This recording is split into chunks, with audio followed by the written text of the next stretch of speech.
असं वाटतं मुख्यमंत्र्यांनी गृहमंत्र्यांनी राजीनामा देणं गरजेचं आहे, कारण काही एकच नाही अनेक असे डॉक्टर्स महिला आहेत ज्यांच्यावर दबाव टाकून राजकीय दबाव टाकून हे वारंवार चुकीचे रिपोर्ट देण्याची प्रेशर असतं. खासदार असतील त्यांचा पण उल्लेख आहे. तर मी तिथे पण विनंती करते सगळ्यांच्या वतीने, खास करून फॅमिलीच्या वतीने, की तिथे पण सखोल चौकशी झाली पाहिजे.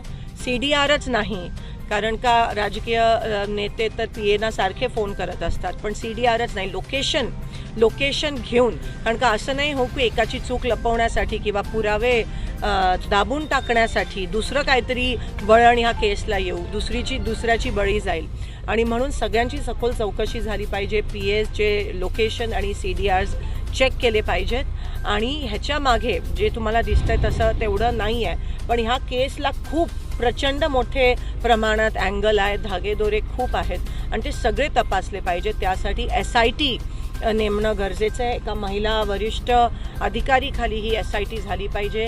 ह्याच्यात जेवढे इन्व्हॉल्व आहेत, हे 2-3 नाही आहेत, अजून आहेत, त्यांना सगळ्यांना अरेस्ट झाला पाहिजे, फाशी मिळालीच पाहिजे अशी मागणी ह्या कुटुंबाची आहे.